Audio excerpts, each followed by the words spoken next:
Dear Franny Podcast is sponsored by Audible. Audible is the world's largest provider of audio entertainment. I myself have over 100 books that I have downloaded from Audible on my phone right now. And if not for Audible, I would not be able to keep up with all of the books and all of the podcasts that I want to hear because life is really, really busy. But with Audible, you can take all of your titles with you on the go. They sync across devices. And I love when you can listen to the author read their own book. So Arlen Hamilton, who was a guest on this podcast a few months ago, she wrote a book called It's About Damn Time. And I loved listening to the audio version of that book and listening to Arlen's voice tell me her story. So I'm a big, big fan and a long time subscriber of Audible. And as a listener of this podcast, you can get a free 30-day trial of Audible by visiting audibletrial.com/dearfranny. Audible Trial, audibletrial.com/dearfranny. When you use your trial, you can cancel at any time, no strings attached. And the title that you get, and you get 2 titles if you are an Amazon Prime member, whatever titles you get to keep them. You download them and you get to keep them forever, even if you wind up canceling your membership. But I don't think you will because it's that good. So visit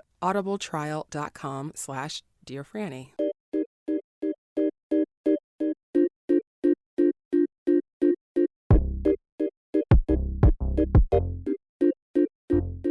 Hello and welcome to Dear Franny, the podcast of uncommon conversations about love. I'm your host, Francesca Hogi. Thank you for being here. Thank you for listening. I appreciate you. Happy New Year. It is 2021 and that's insane. Full disclosure, it's still 2020 when I recorded this message, but it's only a few days away. So I'm already feeling that energy of the new year. And I'm just wrapping my head around the fact that 2020, though it was the longest year ever, somehow it also seems unbelievable that it's actually coming to a close.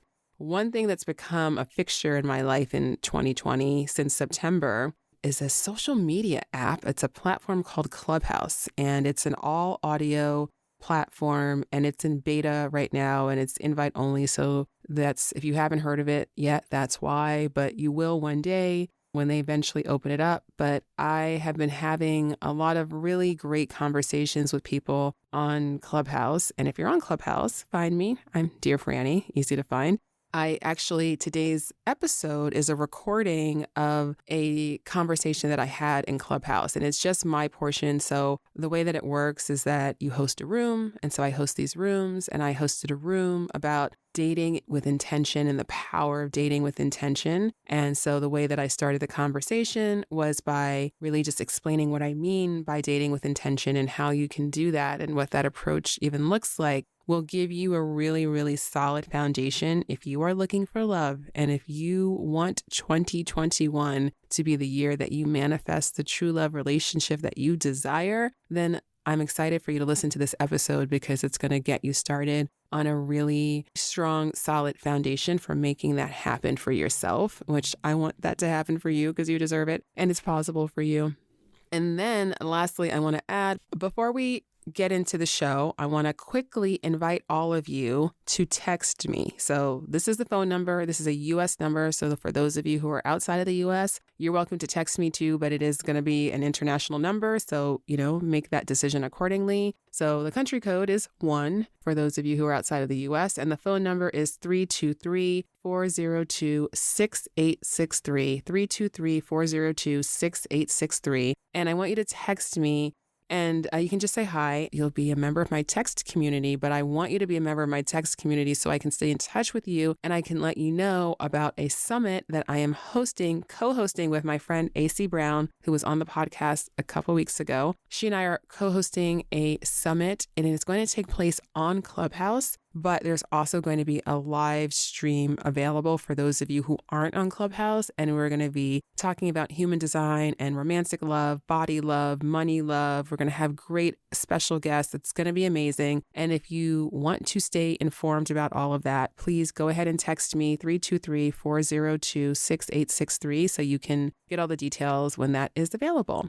Okay. Oh, that's coming up in February 11th through the 14th. So Valentine's Day weekend. 2021. That's when the True Love Summit is happening. All right. So speaking of true love, here we go. Here is how you can start to date with intention so you can have the true love relationship that you desire. Enjoy. So what do I mean by intentional dating? So if you think about how most of us are quote unquote taught to date, and when I say taught to date, I say that because we're not really taught to date. I mean, we get a lot of, well, I should speak for myself. I wasn't taught to date. Most people that I know weren't really taught how to date. We could just kind of absorb a lot of messages, right? From culture, from media, from fairy tales, from our peers who know nothing, right? And then all of those messages kind of line up to something like find somebody that you're attracted to and hope it works out. And as a strategy, I think that most of us can agree that's not the best strategy if what you're looking for something real, something lasting, true intimacy. If you're looking for true love, right? That's quite a crapshoot strategy, right? So intentional dating is understanding that love is something that is within your power to manifest.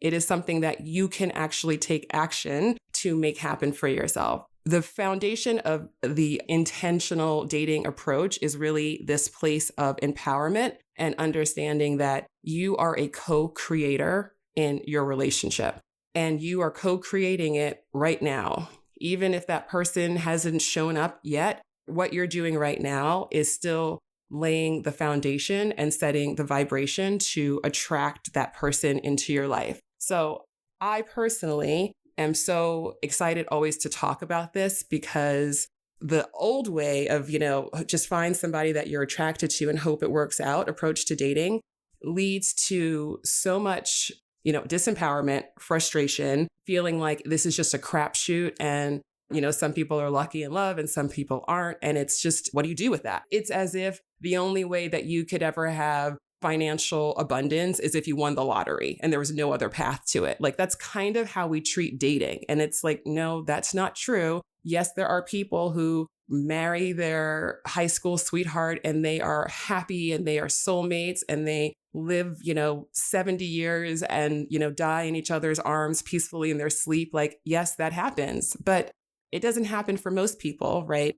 But there's so many different paths to love. And that's what intentional dating is all about, is understanding how to create your own path. First, we have to talk about what I even mean by true love, because this is another concept. The fairy tale industrial complex tells us that true love is, Cinderella and Prince Charming. It's that you see that person, even if they're unconscious, sleeping in the forest. You see that person and that's the one. And then, you meet that one person and then everything magically works out. That's not real life. And yet it's easy for us, even as adults who know better, to still have a lot of that programming in our psyches, right? When it comes to dating, when it comes to romance, still this kind of fantasy idea that it's just going to be this magical thing that happens and there's this one person and what have you. So that's not how it happens. So true love, as I define it, is a relationship that has at its foundation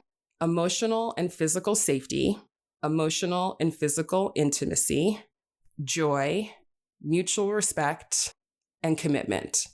That's the foundation.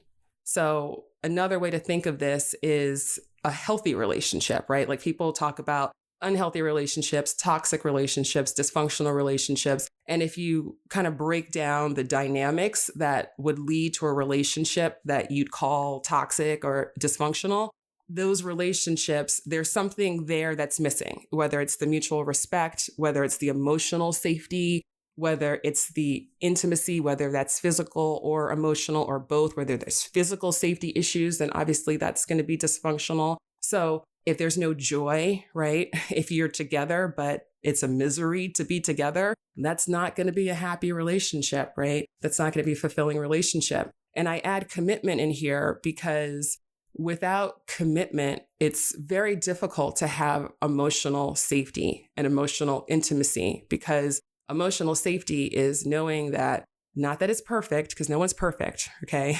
There's no perfection in anything I'm talking about here today or ever. But emotional safety is about knowing that you can express your emotions freely to your partner, and they are not going to judge you, belittle you, ignore you, tell you you're wrong for what you're thinking, tell you that you shouldn't be feeling the way that you feel. And sometimes people do this even in very well-intentioned ways, right? You're sad. No, don't be sad. Be happy, right? In their attempt to try to make you feel better, they're actually nullifying or invalidating what you feel right now. If you don't have the commitment, it's harder to have that emotional safety. It's harder to have that emotional intimacy because that requires vulnerability. And it's hard to be vulnerable with somebody if you don't have any indication, any trust that they're going to stick around, right? So that's why I add that commitment in there. So this is not to say that everybody has to have like a monogamous relationship. That's what I am talking about, but I'm not saying it to judge anyone else. That's just what I'm talking about. That's my bag. That's my lane, but it's not to judge any other lane. And it's also not to judge anybody who's here who's like, well, that's all sounds great, but I don't know if I need to have like the true love right now.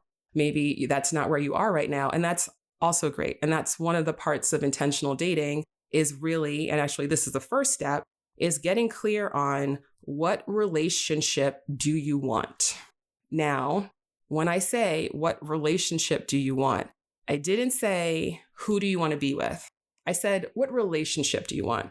And then be specific about that, right? So if you say, I want a committed relationship, I want marriage, I want to be in love, whatever the answer is to you. Okay, so if that relationship has qualities, what are they? Start to get specific about what are the dynamics that you want to experience with your partner? What do you want to share with your partner in that relationship? Because usually what we do, the way that we approach dating, and again, this is how we are quote unquote taught to date, is to really focus on traits or characteristics of another person, right? So when you make the list, everybody's made the list, right? The list of the dream partner, it's like, okay, well, I want them to be this tall. I want them to have, these kind of hobbies, these kind of personality traits. I want them to have this kind of, all of that, right? It's very focused on what the traits that the other person has. And I'm not saying that the other person's traits aren't important, but before we get there, let's start here, because oftentimes those traits that we're very drawn to or we're very conditioned to like find, attractive or whatever, a lot of those traits actually don't have anything to do with the relationship, right? Like it doesn't have anything to do with what you're actually sharing with that person. A lot of those traits, in the search for the trait, it's too easy to overlook all of these other foundational things like emotional safety, right? And mutual respect and commitment and joy, because it's like all about getting to just like that person, this idea of a person. So I start with really looking at the relationship. So if the relationship has qualities, what are they? What do you want to experience with your partner? And even if you haven't had relationships that you would want to replicate, or maybe you haven't had relationships at all, whatever your particular situation is, you have some information, right? Because this is about getting to thinking about when it's just the two of us, what do I want to experience with my partner? The relationships that you've had in the past that didn't work, what didn't work about them? That's good information. Knowing what you don't want is a good starting point to figuring out what you do want. So if you know, for instance, well, I know that in the past, the biggest issue was that I felt like my partner just were not thoughtful at all. Even the small thing like, hey, I'm going to the refrigerator. We're sitting on the sofa. I'm going to the kitchen to get a drink. Do you want a drink? Like that's something they would never do, even though you do that for them. Maybe that's something that you knew just made you feel so unappreciated, right? And uncared for in the past. And you're like, even though there were so many things that were great about the relationship, that just really, that just brought me so much pain. Okay, that's a really good indication that one of the things that you really need in a relationship is somebody who is thoughtful and present and is caretaking and considerate of your needs, right? So you really want to start with the relationship, because once you start with that, then you have a blueprint of like, okay, now at least I know what my starting point is, right? I know what I'm working towards, because then the next question is to now get a little strategic about, okay, what are the qualities Now you can talk about the traits of the other person, right? You can start talking about traits and characteristics. So what are the qualities that are necessary to co-create that type of relationship? So if you know, for instance, that something that you really want to experience with your partner is, deep emotional intimacy, spiritual connection, and that's something that the thought of that just lights you up, and that's just a dream you have for your relationship with your partner. So what are the qualities that your partner would have to have and that you would have to be able to co-create that relationship? So it's about starting to get a little bit, you're getting strategic, right? You're reverse engineering. Okay, well, if I know that being in a relationship with someone where we're really considerate and thoughtful of each other and very caretaking of each other. So what are the qualities of a person who is going to be able to co-create that, right? And just literally just start breaking that down, because this is the blueprint. Because now in intentional dating, you're not just going, oh, this person's cute, I hope it works out, because that's the old way that everybody's been trying that for a really long time with very, very, very mixed results, right? So this is about saying oh, this is my starting point. So foundationally, I am looking for somebody who embodies these qualities, and it's your job to not just look for those qualities in another person, but also to really start to question and to examine whether or not you're embodying them for yourself. Because we can't, go into a relationship expecting deep emotional intimacy if we're guarded and unable to be vulnerable. It's not going to happen, right? It's understanding that, again, co-creation, this is a two-way street. So once you start to think about, okay, what are the qualities that are necessary for that? If you know that one of the things that you want in a relationship is that you want to really know and see each other, your authentic selves, you see each other's true authentic selves, and you appreciate and you love each other for all of the complexity of who you are. So then if you know that that's something that is essential to you to experience in your relationship, then you know that if you are dating people who are really guarded, and you can feel that they're holding back, and you can see that they're kind of filtering what they say and gauging how you're responding to it, they're not coming from a place of authenticity, right? And so I want all of you to really, really understand that dating is a process and it has a purpose, right? And so it is meant to be a sorting process. It is meant to be a process where you are using your discernment. And as you are having fun, to be clear, this is not you go on a date and it's an interview and you're like, okay, so I need to know, how would you rate your ability to be vulnerable? It's not about turning it now into business. It's still romance. It can still be fun. It can still be exciting and intentional all at the same time. While you're having fun, while you are, leaning in and seeing if you can co-create some chemistry, while you are, doing your best to show up in your authentic self, right? And to look for the good in another person, you can still do that and also be thinking, all right, I want to see, while I'm also having fun with this person, are they capable? Are they demonstrating to me that they are capable of co-creating the type of relationship that I want to have? And that is really, when you can merge those two things, where you're in a place you're able to find the fun and the excitement of dating, and you are also doing that while still being intentional and really seeing people for who they are, accepting them for who they are, not judging them, by the way, because that's not helpful, right? But really taking ownership, taking control of your love journey, that's the sweet spot. And that's when dating gets really fun. And that's when you don't have to date much longer, because that's when you're going to really easily attract a great partner, which is what, we're talking about here, right? That's the whole point of this. You want to start to think about what are those qualities, ask yourself, am I embodying those qualities? And you don't have to be perfect, right? But you at least want to say, if, for instance, I know vulnerability is a challenge for most of us. And I say us because me too. This is a big issue for me that I had to work on for a long time. And I still have to work on it, right? There's no finish line with any of this stuff, right?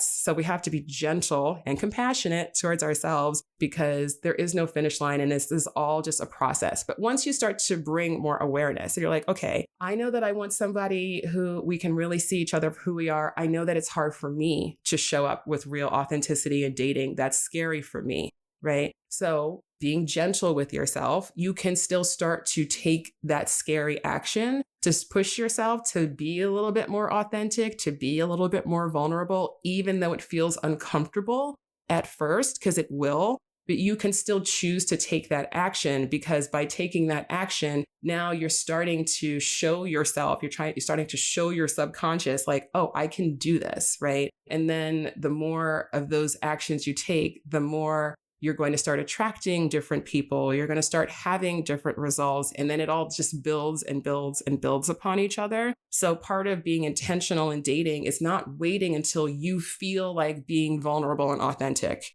Because if you're just waiting for that day to magically come on its own without you having taken the action to support that, you could be waiting for a really long time. So you want to just very gently, not aiming for perfection, but you want to just start to ask yourself, okay, am I embodying these qualities myself? And if not, how can I start to do that? Like, what baby step can I take in that direction? And then you also, now we're getting into some dating skill stuff, right? Because once you do that work of getting that clarity, then you have to start asking yourself and paying attention to and assessing your ability to recognize those qualities in other people, and also to recognize when they're not present, right? So recognize when they're there and recognize when they're not there. That's something that everybody needs to really assess for themselves, because if you have a history of maybe being attracted to people and then finding out, they're not who you thought they were, just know part of my work here is to start to develop that level of discernment, because that's going to be really important, because who you're choosing is going to be everything. You can have all the clarity in the world about what it is that you want, but if you're then still choosing people who are, just incapable of being that partner that you're looking for, then you're still going to be stuck. It's not going to work. So really, this part of discerning who I'm even choosing to go on a date with in the first place, who I'm even choosing to give my attention to, who I'm even choosing to swipe right on versus swipe left on.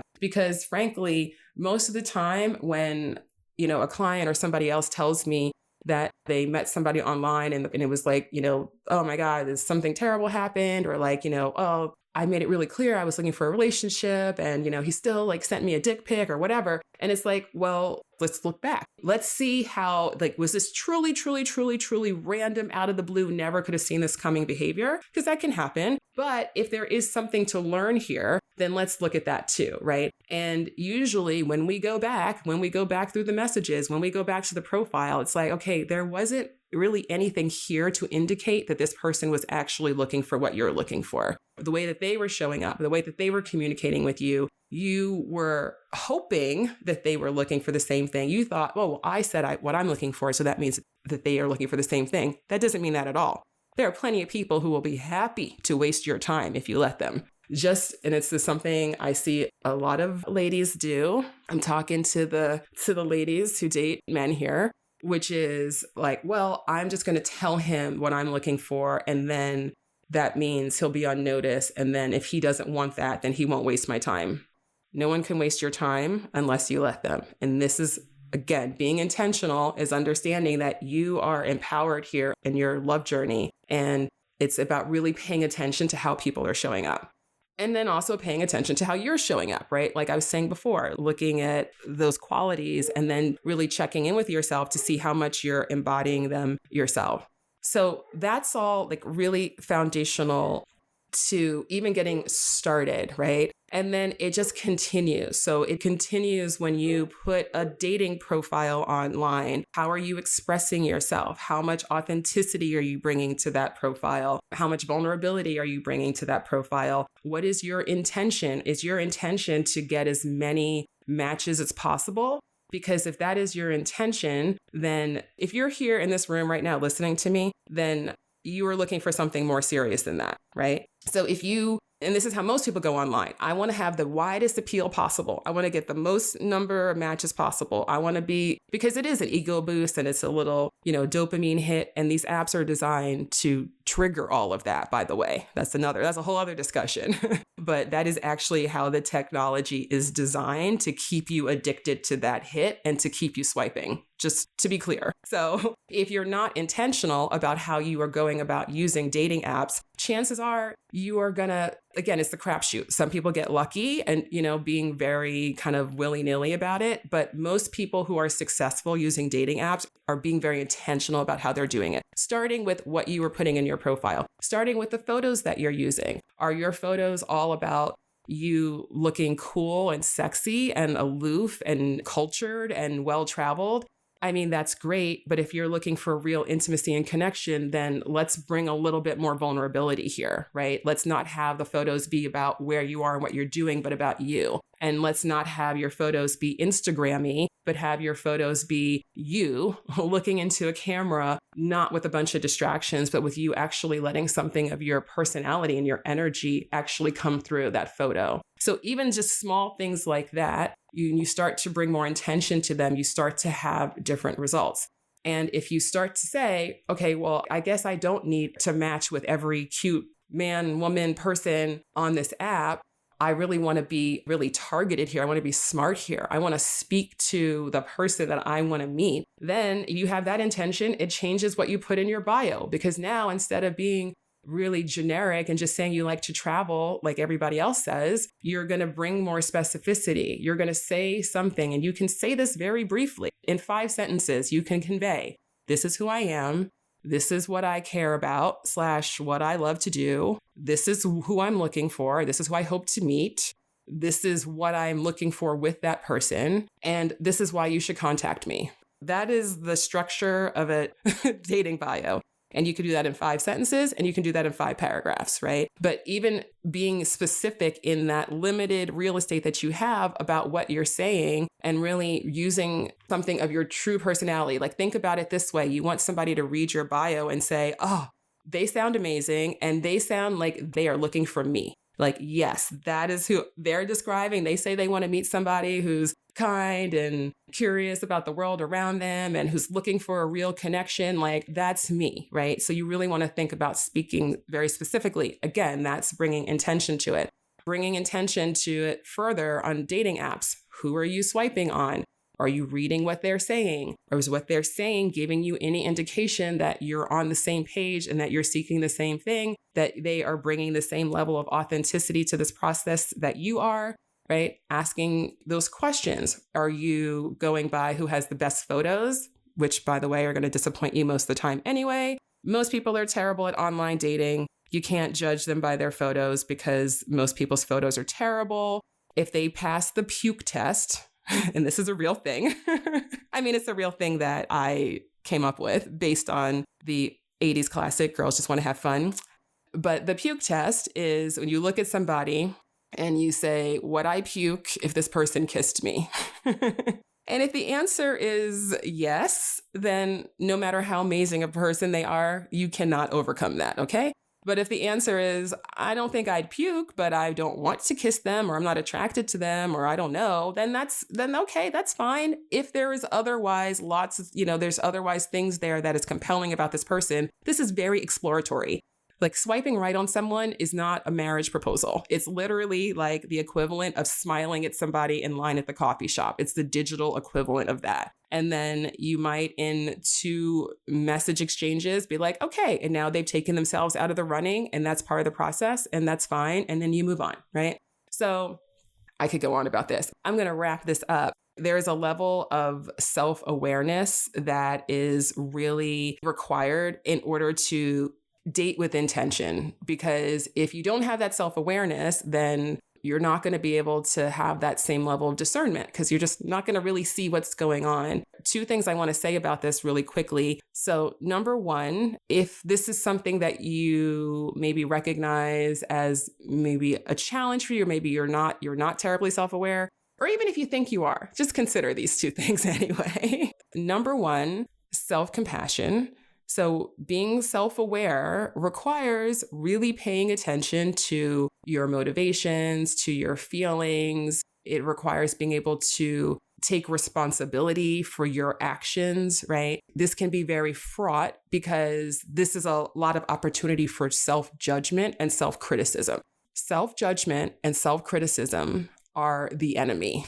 They are the enemy because self-judgment and self-criticism, they are unproductive. They create shame. And once you've activated shame, now that shame is just going to seek more ways to multiply itself. And then you're enveloped in the shame fog. And then you stay stuck. You cannot see clearly and you cannot move forward. If self-criticism and self-judgment and shaming yourself worked, then literally none of us would have anything left that we would want to change about ourselves because we would have shamed it out of ourselves a long time ago. So we have to combat the shame because it's so corrosive and so unproductive. It's counterproductive. Not just unproductive, it's counterproductive. So self-compassion is the fastest way. Just recognizing that you, like all humans, deserve a break because being a human is hard. You have a lot of programming, experiences, trauma, brain chemistry, shit that has happened to you that you did not choose. And even the things that you did choose that maybe you would choose differently, you did the best that you could at the time with the information and the tools that you had at that time. So that is why you're deserving of self-compassion. And it's also a very powerful practice because compassion is an act of love. So when you practice self-compassion, you are practicing self-love. And that is the only thing that heals.